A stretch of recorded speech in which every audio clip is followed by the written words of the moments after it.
Hi, everybody. I'm Sophia, and today we're going to be talking about choosing arguments, which is super exciting. And it's definitely a lot of times where the bulk of the debate gets down to. So, a great way to look at how to pick and choose your arguments is to kind of follow this flow chart.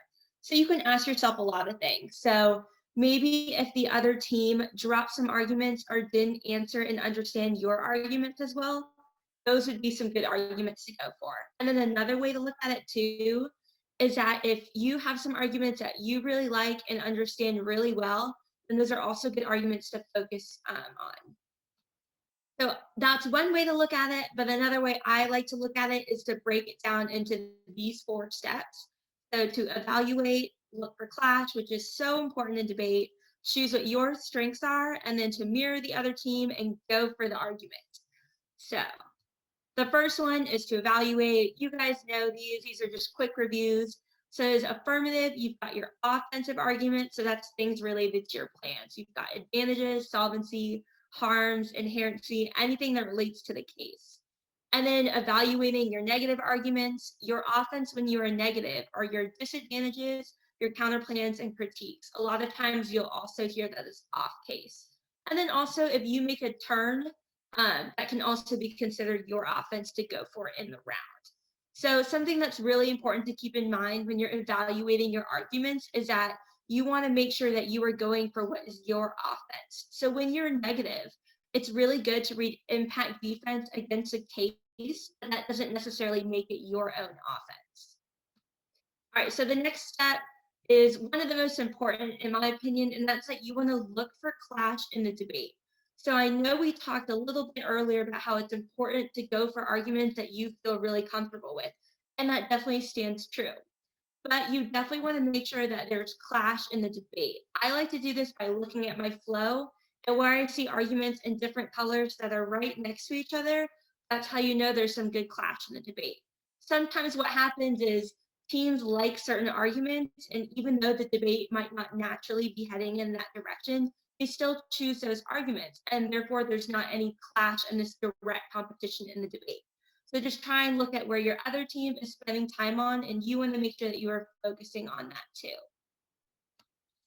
All right, so the next one is to choose your strengths. So we have already evaluated what arguments are our offense and where this debate looks like it's going.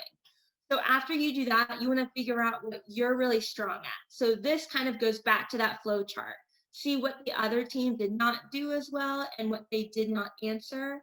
Maybe there's something they didn't understand as well either. And those are things that you can think about and go for.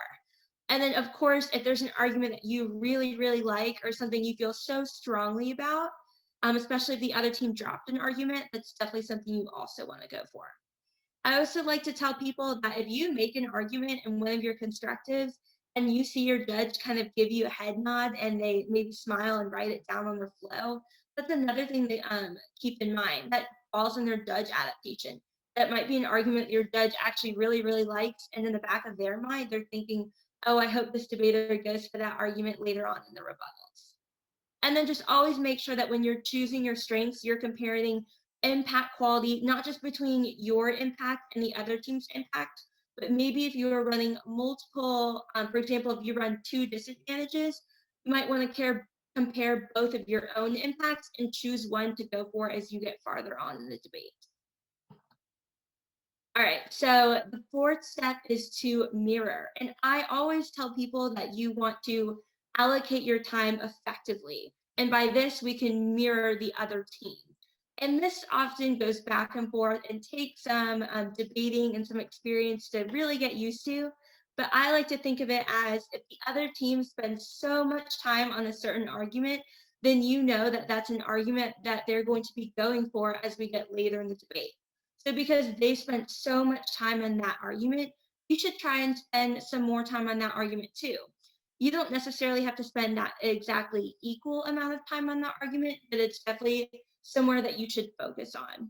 And then again, just always make sure that you are starting with your own offense. So if you're aff, that's case. And then if you're negative, you're focusing on your off case and your turns, things like that. But just make sure that you're mirroring arguments and continuing to keep that clash in the debate. And then finally, what you want to do is you want to go for your argument. So I know it's really tempting throughout the debate. We've got so many arguments floating around, but ultimately, the debate is going to come down to just a few really important arguments that sort of everyone has been agreeing on and debating throughout the entire round. And so, something super important here is to be decisive. I think what happens is sometimes people don't realize that you don't have to answer every single argument because the debate will be headed in a certain direction that will be a little bit more obvious. And so, being decisive is similar to how you want to spend your time allocation. So, though it might be really tempting to spend a ton of time on an argument that you love and understand so well, it might not be the best strategy in the debate if the debate wasn't naturally going in that direction of your argument. And then another thing that you can do is to set yourself up in cross-X. I think that this is really good to do, especially if you're negative, maybe asking the affirmative certain questions and setting yourself up to show them that you're going to be going for the disad. Maybe you're going to go for critique and they don't understand the argument as well. So those are definitely things that are good to do.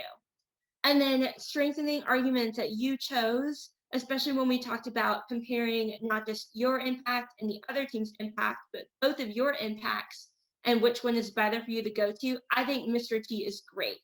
So you should be doing Mr. T when you're practicing with your team and your coaches, and you might find an affinity towards one disadvantage or a counter plan more than the other. But make sure in the round you are doing Mr. T. Remember that stands for magnitude, risk, time frame, and then ARE also, which stands for argument, reasoning, and evidence. And remember to really strengthen your argument. You really want to hone in on that reasoning and explaining the warrants and answering the question why. So finally, learning how to choose an argument in debate is definitely one of the harder skills to do. It's definitely a learning process. I like to tell people just kind of two big takeaways. So one is you want to practice going for different arguments, and that's great practice to do because sometimes the debate doesn't always go in the direction that you think it's going to go. So you can go for different arguments when you're practicing before a debate tournament. That way, when the debate tournament comes, you're ready to go for arguments that you might not typically go for, or that might not be your favorite, but you're still really good at debating them. And then lastly, it's always so important to listen to judge feedback and ballots. Sometimes the debate happens where it's really tempting and the judge might want to vote for you, but you just simply went for the wrong thing at the end and chose the wrong argument. And that's okay. It's always a great learning experience. And if you guys stick with these tips, then your debate rounds will go great.